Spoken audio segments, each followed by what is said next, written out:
And now let's go to WEBN's Maria Brophy for the latest in the entertainment industry.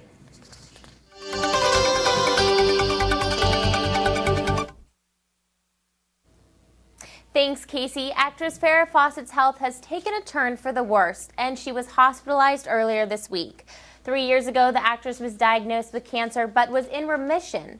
Later that year, the cancer, however, did return.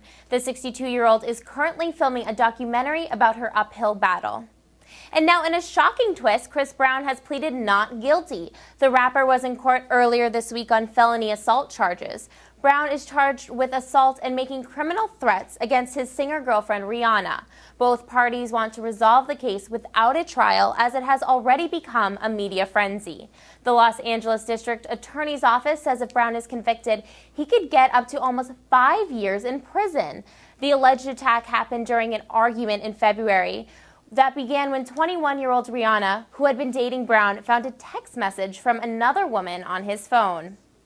Bells were ringing for Tom Brady and Gisele Bündchen's wedding, but not the good kind. Over the weekend, their Costa Rica wedding was shattered when the newlyweds' bodyguards opened fire on some media photographers. A report has been filed, and the incident will be investigated by authorities. Local police say Brady and Bündchen will likely be held responsible for their bodyguards' actions.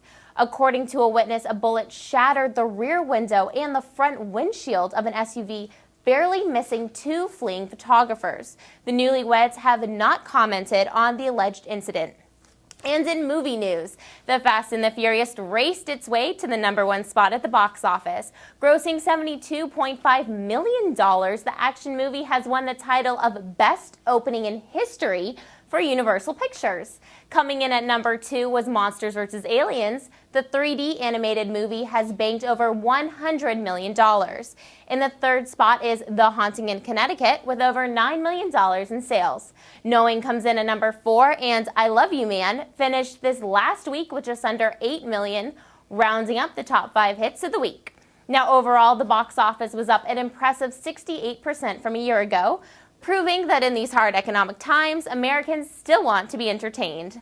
That's all for entertainment news tonight. I'm Maria Brophy. Back to you guys at the desk.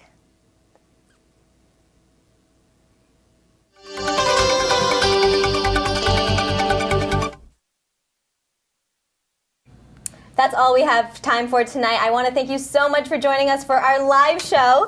Yeah, this was great, Casey. You know, typically at WEBN News, we don't get a chance to do this very often, but it was a real team effort. Everyone put in a lot of hard work to get this up. I just want to thank everyone for doing this. Yes, big thank you to our producers and writers. We couldn't have done this without them, obviously. We wouldn't know what to say. Exactly. We'd just be lost anchor people. Well, I'm Casey Grennan. And I'm Jeff Young. Make sure you log on to WEBN.TV for all our continuing coverage. Have a great night. Good night, everyone.